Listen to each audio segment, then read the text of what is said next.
Bonjour et bienvenue dans Voyage. Avant de commencer, j'ai une petite devinette pour vous. Il court et il aboie. Qui suis-je? Non, c'est pas le chien. Oui, le cagou, l'emblème de la Nouvelle-Calédonie. Le cagou est un oiseau endémique du territoire. C'est aussi une espèce en voie d'extinction. Il souffre de la dégradation de son habitat, la forêt humide. Mais ce n'est pas tout. Beaucoup d'espèces ont été introduites, comme le chien et le cerf, qui eux lui causent beaucoup de tort. Wehari a décidé fort logiquement de consacrer 2 numéros à cet oiseau rare. Dans cette première partie, nous essaierons d'en savoir plus sur cette espèce. Direction le parc des Grandes Fougères à Farino, où là commence l'aventure. À la découverte du cagou, c'est tout de suite sur NCTV.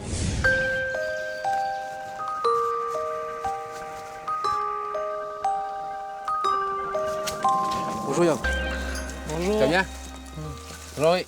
Bonjour. Ça va? Alors, qu'est-ce que vous êtes en train de faire? Dis-moi Yann, dis-moi tout. Nous, on fait la recherche sur les cagous, ensemble avec Henri Bloch du Parc des Grands Fougères. Et moi, je suis de l'Académie polonaise des sciences. On fait un projet ensemble pour étudier l'organisation sociale du cagou. Alors, comment tu fais pour trouver le cagou? C'est quoi ta méthode? Ici, dans le parc, on suit 7 familles de cagous qui sont équipées avec des émetteurs. Ce qui nous permet de les suivre avec une antenne et un récepteur. Il y a plusieurs façons de suivre les populations de cagous. On peut les compter, mais ce que nous intéresse, c'est de suivre la reproduction. Parce que si on sait quel succès les cagous ont sur la reproduction, on peut savoir si en futur les cagous ils vont augmenter où les populations vont descendre. Là, on est dans une famille qui est en train d'avoir un nid en ce moment avec un œuf. Et là, on va utiliser les rats de pistage pour aller jusqu'au nid. Pendant qu'on se dirige vers le cœur de la forêt pour observer les familles de cagous, je vous invite à découvrir ceux du parc provincial de la Rivière Bleue. Regardez.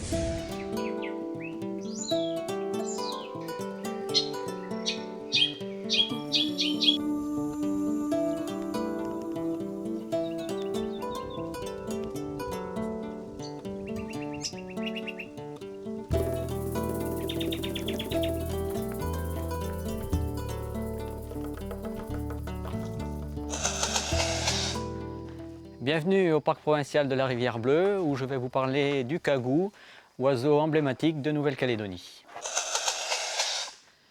Une particularité de cet oiseau, c'est son endémisme. C'est un oiseau qui est donc endémique à Nouvelle-Calédonie de par sa famille, c'est-à-dire que c'est une famille que l'on ne retrouve qu'en Nouvelle-Calédonie. Et enfin, une autre particularité, c'est qu'il est l'unique représentant de sa famille. Il n'y a pas d'autre espèce qui représente la famille des Rhinochettidae, famille à laquelle appartient le cagou. Comme vous pouvez le voir, hein, c'est un oiseau au plumage gris bleuté, hein, avec donc des pattes et un bec orange, avec une particularité aussi, c'est sa crête érectile, hein, puisqu'il peut, les plumes qu'il a au-dessus de la tête peuvent s'ériger, notamment lorsqu'il fait une parade pour essayer d'attirer les faveurs de la femelle, ou également en posture d'intimidation pour se protéger des prédateurs, mais également pour défendre son territoire. Donc, de par son plumage, le cagou, on ne peut pas différencier les mâles et les femelles. En fait, lorsque vous voyez un cagou, qu'il soit mâle ou femelle, ils ont exactement le même aspect extérieur. La seule possibilité que l'on a pour les distinguer, c'est le chant. Puisque le chant du mâle et le chant de la femelle sont légèrement différents, non pas en intonation, mais en longueur, en nombre de syllabes, dans ce qu'on appelle les syllabes dans une phrase du chant du cagou. Vous avez la phrase du chant du mâle qui comporte 12 à 14 syllabes, celle de la femelle n'en comporte que 6 ou 7. Donc le cagou ne chante en fait que le matin, de bonne heure, au lever du jour, et encore pas tous les jours. La raison pour laquelle il chante, c'est essentiellement pour se positionner sur son territoire par rapport aux autres familles qui peuvent se trouver autour de lui, puisque le cagou vit en famille sur un territoire qui lui est propre et qu'il défend des autres individus. Généralement, il y a une femelle et 2 mâles qui constituent le noyau familial, et ensuite il y a les jeunes qui restent sur le territoire des parents pendant plusieurs années. Ça peut aller de 2 jusqu'à 7 voire 8 ans. Donc on a des familles qui sont constituées de 8-10 individus des fois, hein, sur un même territoire. La maturité sexuelle du jeune cagou se situe aux alentours de 2 ans. Donc à partir de cette période-là, il est capable de se reproduire. Mais pour cela, il faut soit qu'il quitte le territoire des parents à la recherche d'un partenaire, ou alors qu'il morcelle une partie du territoire des parents pour s'approprier donc son propre territoire.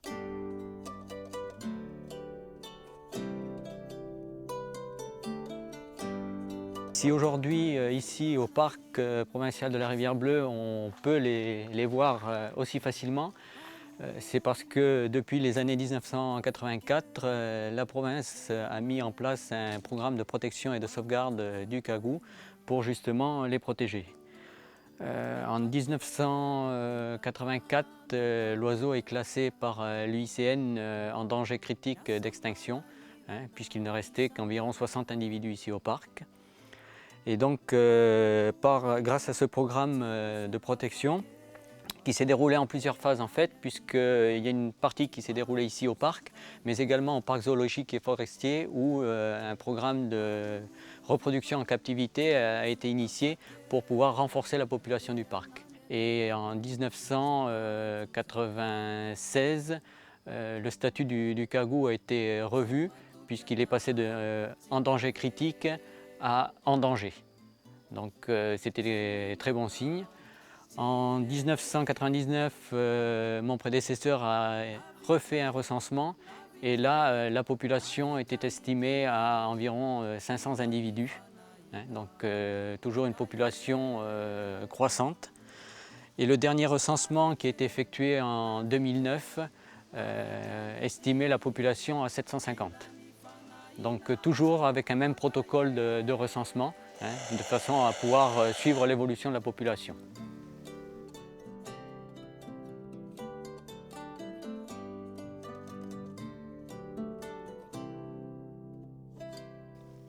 Bien, après cette présentation, je vous propose d'aller en forêt et on va essayer d'écouter le chant du cagou. Et si on a un peu de chance, on va peut-être trouver un nid également, puisqu'on est en pleine période de reproduction.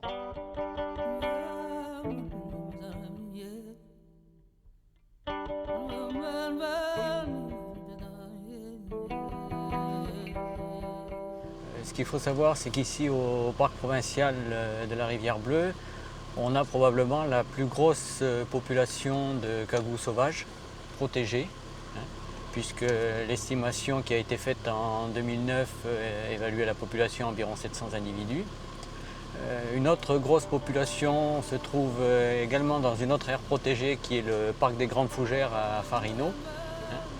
Mais sinon, la répartition géographique de l'espèce se trouve donc uniquement sur la Grande Terre, du nord au sud, mais la limite nord connue à ce jour se trouve à tout haut, au niveau du massif des Lèvres.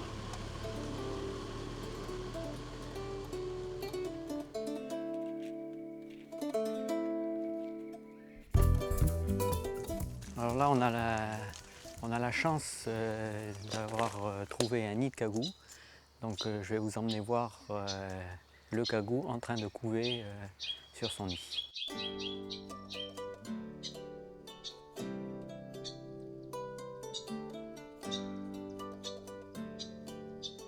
Par contre, je ne peux pas vous dire si c'est la femelle ou le mâle qui couve, puisque les parents se relaient toutes les 24 heures pour assurer l'incubation. Donc il y a un relais qui se passe à la mi-journée en général, avec une petite parade puisqu'on remet le nid en état autour de l'œuf et ensuite ils échangent les places. Celui qui était sur le nid part pour la journée se nourrir et l'autre arrive pour couver pendant 24 heures environ. Donc après la période d'accouplement qui peut durer environ 1 mois, où les adultes s'accouplent à plusieurs reprises, a lieu la ponte. Donc dans un nid très sommaire, hein, comme vous pouvez le constater derrière nous. Et ensuite l'incubation va durer 34 jours. Donc l'œuf, c'est à la taille d'un œuf de poule, légèrement plus gros. Par contre, il est tacheté et il est très difficilement repérable dans la litière, puisqu'il a quasiment la même couleur. Au bout de 34 jours, le poussin va naître. Et là, il va rester entre 3 et 4 jours au nid, où il sera encore protégé par les parents.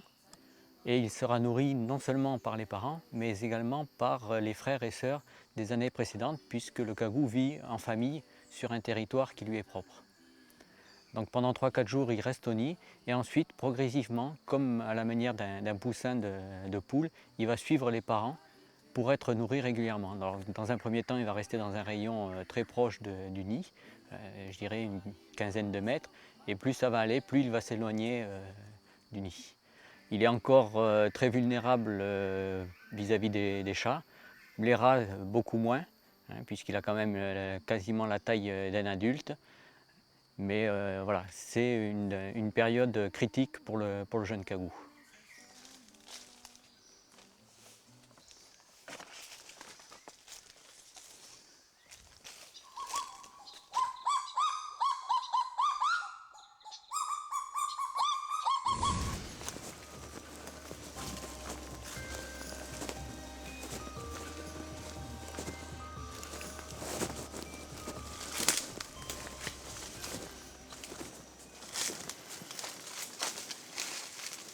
Et là, le cagou, il est loin ou il est près? Non, il n'est pas trop loin d'ici. Hein. On va se diriger sur lui après. On va voir s'il est bien dessus le nid et s'il y a vraiment un œuf. Bon, Cédric, Ouais. là, tu vas faire un test aussi. Comme ça, tu vas chercher la direction du cagou. Alors, je vais te prêter le récepteur avec l'antenne. Et tu vas me chercher la direction du cagou. Du cagou. Et est-ce qu'il y a une différence de bip? Oui, il y a une différence, c'est parce que quand le cagou il est sur le nid, le bip il vient inactif. Tu dis bip inactif, c'est quoi? Et ça veut dire que le bip il est inactif, ça veut dire qu'il est espacé. Entre chaque bip, il y a un espace de temps, et ça fait que là, le cagou il est couché sur le nid, et ça fait qu'il vient inactif. Alors, quand il est debout, le bip il est actif et il est plus rapide. Ah d'accord, ok. Donc l'Henri, il est droit devant. D'accord, c'est ça. Ok. Là, maintenant, tu vas avancer directement sur la direction vers le nid. Ok.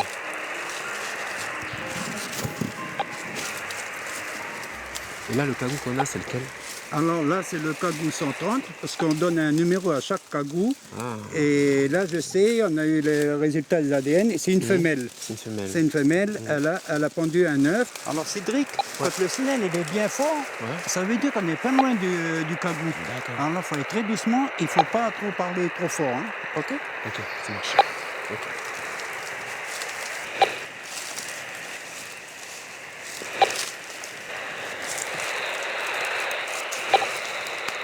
Pas très loin. Ah, ça y est. Je la vois. C'est une femelle. Ah oui, Et en le bas, voilà, là. Elle prend. Ouais. Le cagou, il est sans nid, Ouais. là, et c'est la femelle. Hein.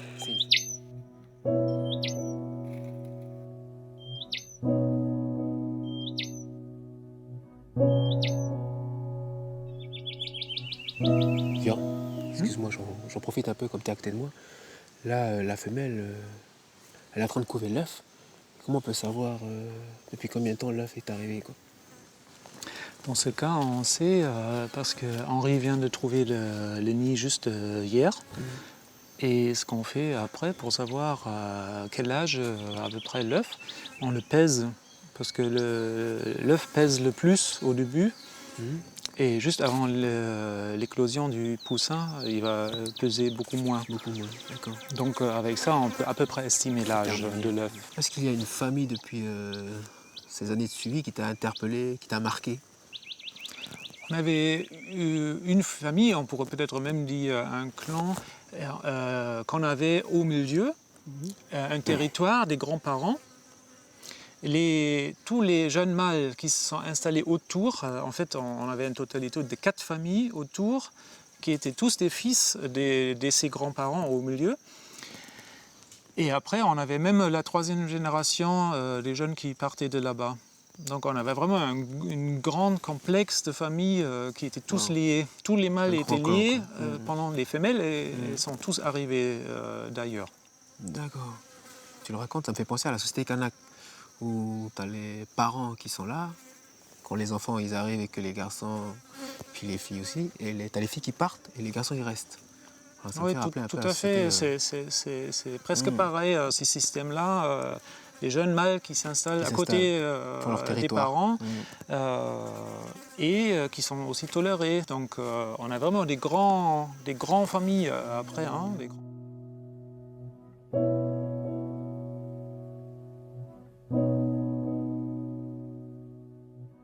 là, on vient de trouver ce nid-là, mais on va installer maintenant une caméra dessus. Ouais, avec un enregistreur. Okay. Et grâce à ça, on a pu filmer à peu près 20 000 heures de couvaison de 20 000 heures. cagou. Ah oui. Oui. Ah ben, tu en as en stock des cagous. Et surtout après, il faut regarder Les tri. beaucoup. Ouais.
Et toi, Henri, qu'est-ce que tu peux me dire des changements qui s'est passé ici au parc des Grandes Fougères concernant les cagous? Au début de la création du parc, il commençait à avoir des cagous. Et plus ça allait, en bout de 9 ans, je pense que les cagous ils ont triplé dans le parc des Grandes Ils Fougères. sont revenus dans le parc. Ils sont très revenus dans le parc, oui. Et qu'est-ce qui t'a poussé à suivre les cagous? Ben ça, les cagous, ça vient de mes parents. Parce que mes parents, il y a 40 ans de ça, ils avaient des cagous en élevage sur Nouméa. Et ces cagous-là, il y en a eu jusqu'à 7 cagous qui étaient élevés. C'est des gens qui avaient apporté ces cagous-là, qui avaient donné à mes parents. Et quand le parc des forestiers a été créé, mes parents, ils ont donné tous ces cagous pour le parc des forestiers. Ah bah tiens, en parlant du parc forestier, observer un cagou dans son milieu naturel et le surveiller en captivité sont deux démarches bien différentes. Au parc zoologique et forestier de Nouméa vit en permanence un petit groupe de cagous. Vous allez voir comment on s'occupe d'eux. Regardez.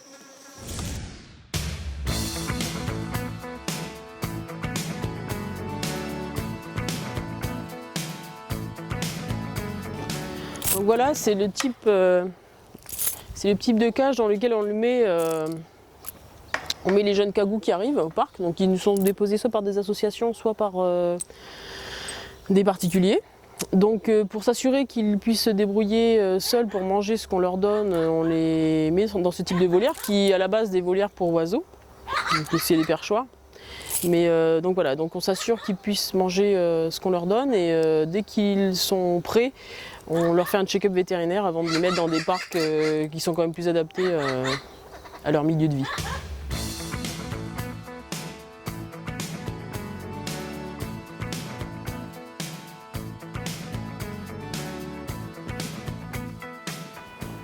Donc voilà, quand on est sûr que le cagou qu'on a récupéré s'alimente de manière correcte et qu'il a une prise de poids suffisante, on passe à la seconde phase en fait, de notre travail.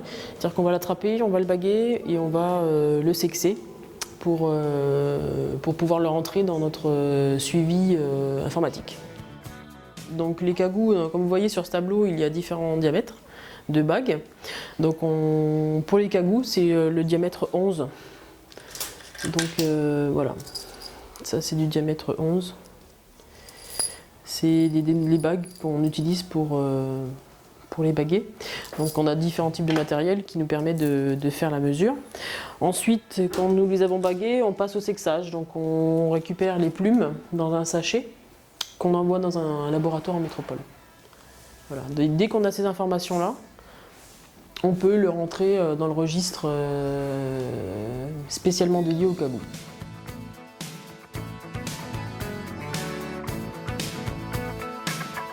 Voilà, ça c'est le type de fiche de prélèvement proposée par les différents laboratoires en métropole. Donc sur cette fiche, vous devez renseigner le matricule de l'animal, donc le numéro de la bague, le nom en latin, parce que c'est plus universel que un nom vernaculaire ou un nom commun. Et vous décidez si vous faites le sexage ou d'autres types d'analyses qu'on peut faire par les plumes ou sur le sang. Donc voilà, donc, on envoie notre sachet avec nos plumes et il nous renvoie le sexage en général dans les 15 jours à 3 semaines. Donc voilà, donc quand on reçoit les résultats de sexage, on le rentre dans un tableau d'entrée qu'on appelle les studbooks, qui est spécialement dédié au cagou. Donc on y met son numéro de bague, mâle ou femelle, le mode de sexage réalisé. Donc pour nous, essentiellement, on le fait par les plumes, mais on peut aussi le faire par le chant. On peut y mettre comme information aussi s'il a été capturé, donc récupéré par une association ou un particulier, ou s'il est né en captivité, c'est-à-dire au parc. Donc on en renseigne ensuite sa date de naissance, le lieu de naissance, les parents, et auquel cas, s'il est mis en présentation ou si il est mis dans des parcs de reproduction. Et évidemment, pour la fin, la date de décès. Donc voilà, ça nous permet de suivre la généalogie du cagou au parc, mais aussi à l'étranger. Donc voilà, quand le vétérinaire a fait a contrôlé la bonne santé de l'animal et qu'il puisse se débrouiller seul dans un parc, donc on les met dans des parcs à cagou où donc la végétation, il y a un peu de tout. Donc voilà, donc le dernier jeune cagou, donc on l'a habitué à manger du cœur de bœuf pour nous faciliter le nourrissage. Et c'est aussi la nourriture qu'ils donnent à leurs jeunes quand ils ont des petits dans les parcs, dans nos parcs à nous. Donc ils donnent aussi du cœur de bœuf. Voilà.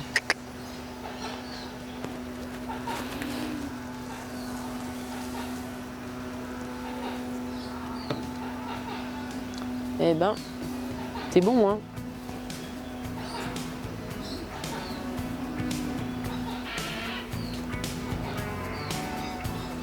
Alors, t'es timide aujourd'hui?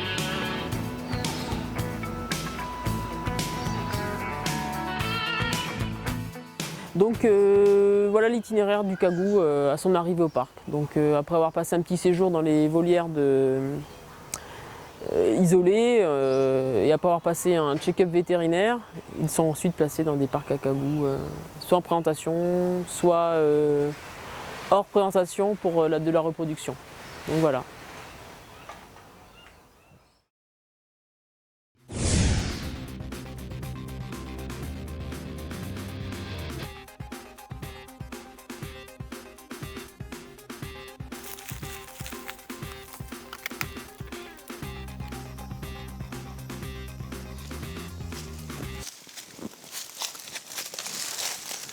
Là, on va t'amener à un nid qui n'est pas là depuis longtemps et on va peser l'œuf pour savoir à quel moment à peu près l'incubation est. Et tiens, là, tu vois déjà 2 cagous autour. Ça, c'est le poussin qui a déjà quelques mois.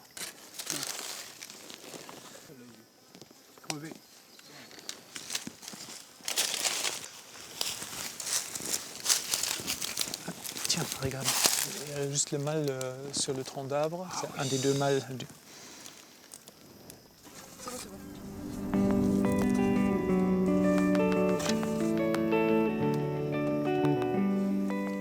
Voilà, je vais le peser. Et Cédric, tu regardes combien ça fait. 74. Ok. Bah, Yon, tu marques. C'est aussi gros qu'un œuf de poule? Ah ouais, à peu près ça. C'est ça. C'est Bon, plus grand encore. Hein. Un peu plus grand, hein? Mm. Ok. Bon, maintenant, là, tu vas attraper l'œuf, et moi, je vais le mesurer. Ok, Cédric? Tu prends l'œuf. Là, j'attrape l'œuf, là? Tu attrapes l'œuf. Ok. Avec délicatesse, bien sûr. Voilà, surtout pas le casser. Oui, oui, oh là, mais qu'est-ce que tu me dis, C'est là? précieux, ça. Hein. Oui, oui, oui, ça, c'est un bijou du Bon, territoire, ça. allez, je vais mesurer 48. Yon, tu marques 48. On va passer la longueur maintenant. Tu le tournes. Toujours bien le tenir. 64. Voilà. Alors maintenant, tu vas le reposer avec délicatesse sur le nid.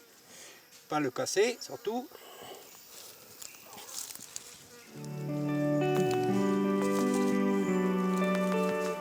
Ok, on a pris toutes les mesures nécessaires, donc là on va partir pour pas déranger Pas trop longtemps. déranger, d'accord. Et en tout cas, tout est filmé avec la caméra, donc La surveillance. voilà. Donc on n'a pas besoin de rester sur place.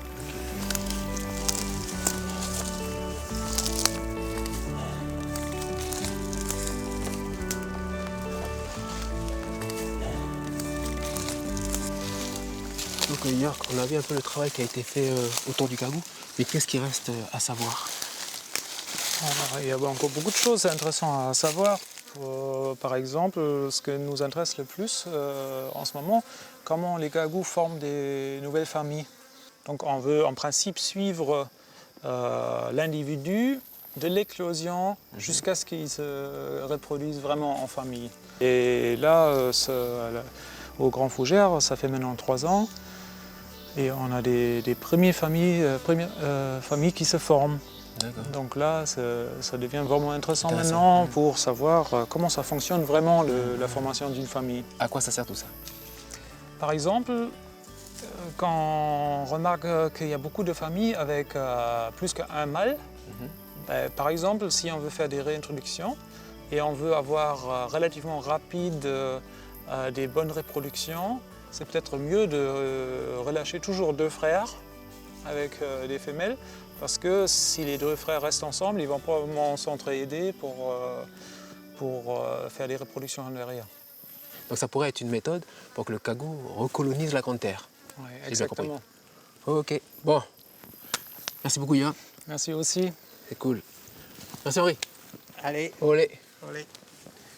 Oui, Harry, c'est fini pour aujourd'hui. Nous, on se retrouve dans le prochain numéro où là, nous verrons les projets mis en place sur l'ensemble du territoire pour garder et surveiller le cagou. Allez, je vous dis à bientôt.